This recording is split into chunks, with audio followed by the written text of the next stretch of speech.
Hey guys, wanted to go ahead and do a review of the Soratune BIO2 or BLO2.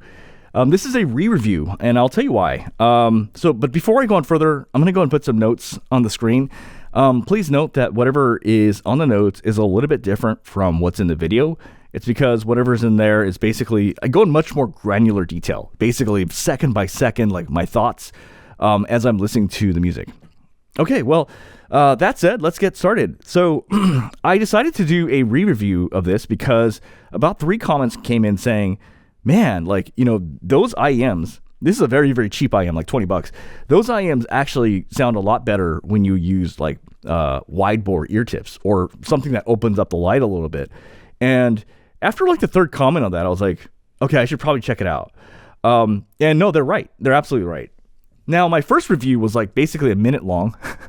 And I was basically saying, and the way I described it was actually correct. It's exactly how it sounds. It's very low res. Everything's a muddled mess. It sucks. Don't buy it, with these stock ear tips. But when you use wide bore ear tips, or in this case, I use Tang Sancai Balanced bore ear tips, wow, it really sounds so much better. It's a massive improvement. So let's go over that. But let me at least explain to you what my rationale has been so far so that it kind of makes sense. So if the IEM is really cheap, like $20, I just grade straight off what's in the box, because my rationale is that someone who can only afford a $20 IEM, they're not gonna buy ear tips that cost as much as the IEM. So I kind of stick to the box.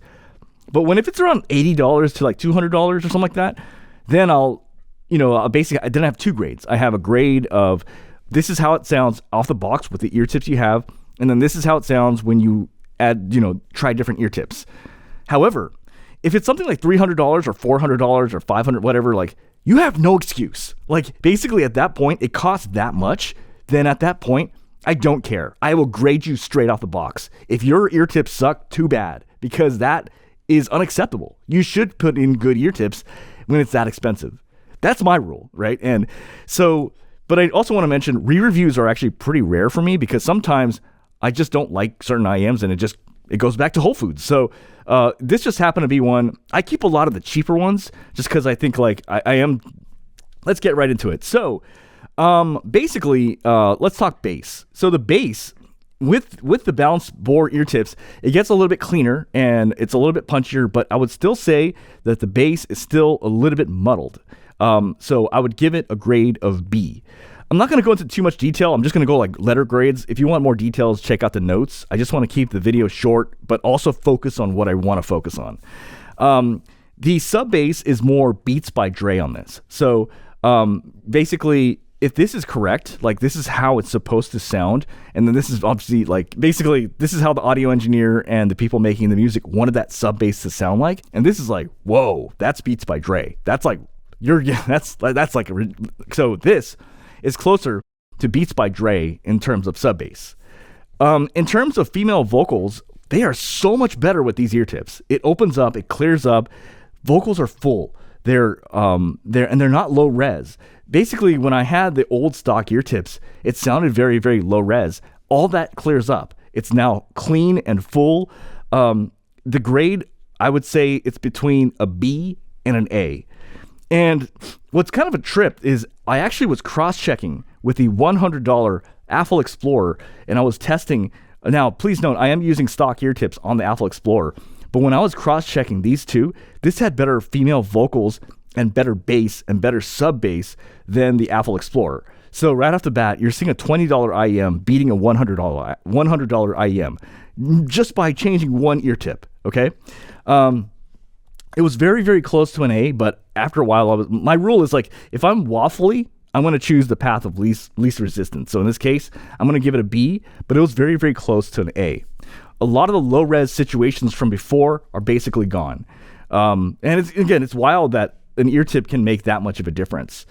The other thing I want to say is I checked the Luna track, which is basically a really harsh instrumental track, but basically it was fending it off. It was it was close. There was some times where I was ooh, it's almost harsh, but not quite there.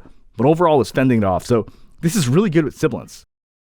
Male vocals, I would actually give this a grade of B. It's actually good. It's not great. It's not on point. It's slightly thin. I made a note of this in the notes.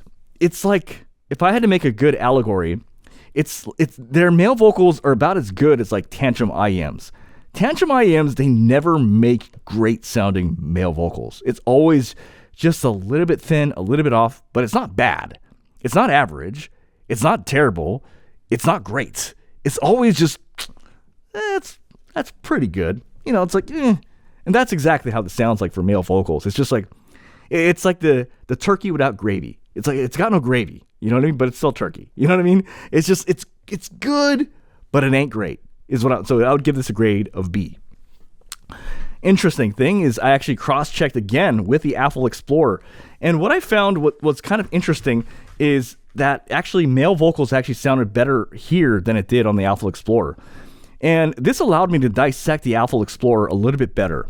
What I've learned, and it's been a long time since I've actually listened to the Apple Explorer, the Apple Explorer is actually closer to the Truthier Pure than I thought it was. For some reason, I thought it was much warmer than the Apple Explorer. No, it's not.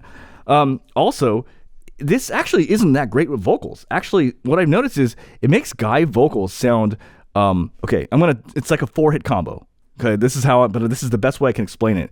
And I also confirmed this with my own voice. Male vocals sound thinner, they sound warm, they sound synthetic, and they sound nasal. That's what it does to guy vocals. That's what it did to my voice. You know, and I'll talk about that later. A little bit better than that. The way I could describe the vocals here, it definitely does it a lot better than here. And I know people are going to be like, no way, that's a $20 IM. Like, how is that possible? Dude, I'm telling you, it really does. But you have to use the Tang Sancai Balanced for ear tips, or use any sort of, and the people in the comments, what they were saying was use Divinus wideboard, but basically something that opens it up, it'll definitely help out a bit.